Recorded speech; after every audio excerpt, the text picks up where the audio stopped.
Ate, ano itong mga paninda nyo? Ang palaya po with egg, Magkano to? 35 pesos. 35 pesos.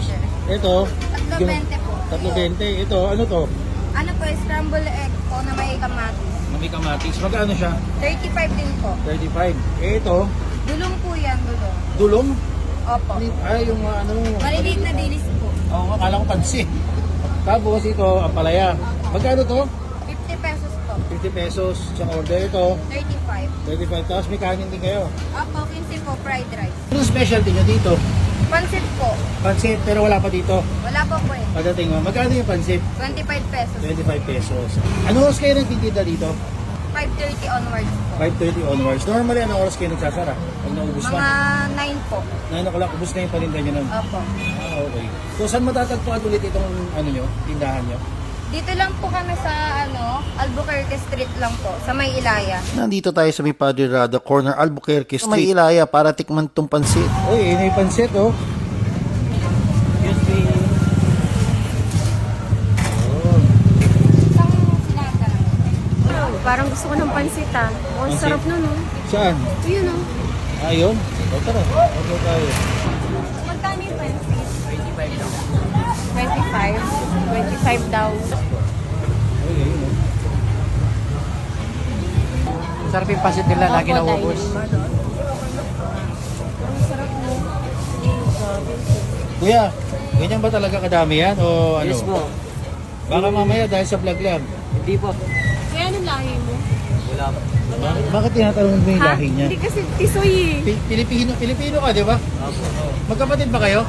Hindi po. Driving ko po. Ah, magjowa kayo. Magjowa pala sila. O, taken na, taken na. Ito pala si Kit at ang kanyang girlfriend. Nakaka-inspire sila dahil sa edad na 20 years old ay naisipan na nilang magnegosyo. Sabi nga ni ate, nag-o-open sila ng 5:30 ng hapon. Normally hanggang 9 o'clock ubos na yung paninda nila. Pero minsan hanggang sagad 10 p.m. Pero alam nyo ba, nagtitinda rin sila ng 4 a.m. to 8 a.m. kinabukasan. Grabe ang sipag, no? Nagsimula magtinda si Kit sa murang edad na 17 years old 3 years ago noong 2021 lang. At naglalako-lako lang siya sa may Divisoria ng kanyang pansit. Pero last year, nagkaroon na sila ng pwesto. Dito nga yan sa may Padre Rada, corner Albuquerque Street. At araw-araw tuwing 4 a.m. to 8 a.m. may Ilaya. Talaga daw napakasarap ng kanilang pansit. At ilang oras lang ay palaging ubus kagad. Galing yan sa mga parokyano na dito na halos araw-araw kumakain ng pansit nila. Grabe talaga? Hindi ko. Dahil naka-vlog lang. Hindi lang. Lagi ho kayo dito? Oo. Gabi-gabi. Madalas ba kayo dito kumakain? Madalas sir, lalo pag-gabi sir, pag namin trabaho, dito kami mahal. Halos araw-araw kayo na dito. Araw-araw sir. Masarap ba talaga? Pagkain dito sir, lalo na yung pansit. Ay, yung pansit. Talagang yun ang pinupuntahan, no? Yun sir, yung pansit. Masarap. O ayan yung mga parokyano na yung nagsabi. At dahil mahilig kami sa pansit ng misis ko, hindi na kami nagpaluto ng pansit kanto. Bili na lang kami ng pansit. At ito, napakamura na, 25 pesos lang ha. Hindi na instant pansit canton with egg na 60 pesos ito. Masahog na, mura pa. Kaya naman takam na kami at excited ang natikman itong pansit ni Kit. Ang saucy ng pansit nila oh. Bagong luto.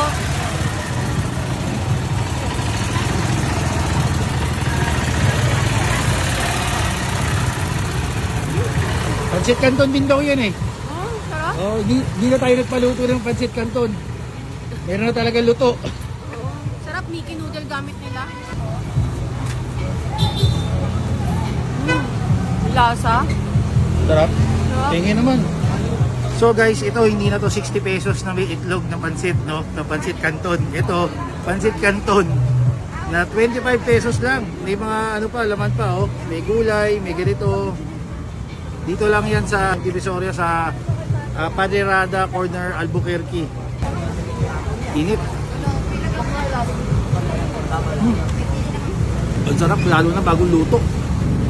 Malinamnam yung ano niya, yung pansit niya. Usok-usok pa eh, oh.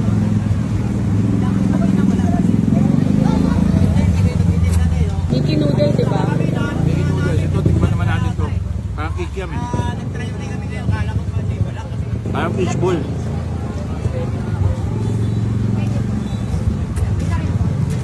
Eh, gano'n na kayo katagal nagtitinda dito? Almost 3 years na po. 3 years na kayo. Okay. Tapos, itong saktong pwesto na to. Hindi po eh. Dati po kasi nagdala ko po ako sa Carmen Planas po. Naglalako ka. Yes po, pansit lang po talaga tinda ko dati. Ngayon. Saka ulam lang po. Sinerte lang po sa akin. Ngayon, dinagdagan mo na, no? Kailan kayo nagsimula doon sa pwesto na to? Mag 1 year pa lang po. Mag-1 year. Ilan taong ka na, kuya? 20 years old po. 20? Nag-aaral ka pa ba? Katatapos lang po ng senior high. Senior high. Magka-college ka ba? Opo, next year po. Next year. Bata pa lang, silang dalawa mag-jowa o nagtatrabaho na, naghanap buhay na, ano? Yes po. Kuya, pag naubusan, may kapalit pa ba yan? Opo, Biyon po.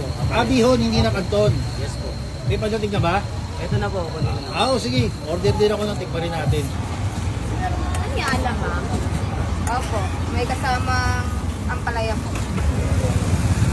Ayun, no?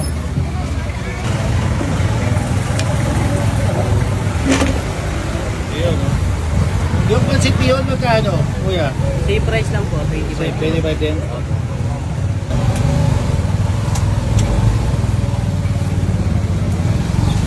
Ganyan talaga karami yan, ha? Opo, ganyan lang po. Tama nga sabihin, porkit naka-video. Hindi po. Pero mainit pa. Mas po, alitusin lang. Ito guys, abutan natin bagong baksak yung kanilang pansit bihon. Bihon naman ngayon. Usok-usok po. Parang ang init dito masyado. Price din ito, 25 pesos lang.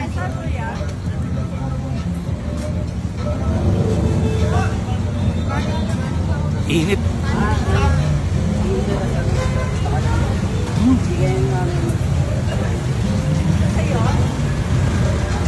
Masarap din yung pansit bihon, ha?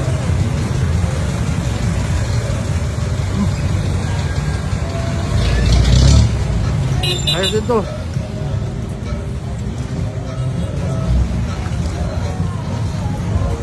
Init lang. Ano? Sarap.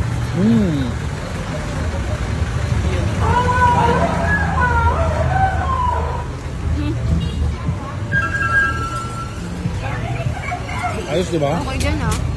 25 pesos lang. Okay pang merienda. Oo, pwede, pwede.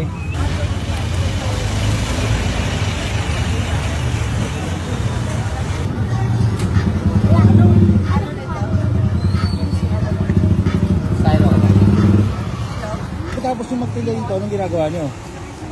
Bali po, umaga po nagtitinda rin po kami ng pansit lang po. Alas 4 ng umaga hanggang alas 8 po. Alas 4 ng madaling araw, Hanggang alas 8 po ng umaga. hanggang alas 8.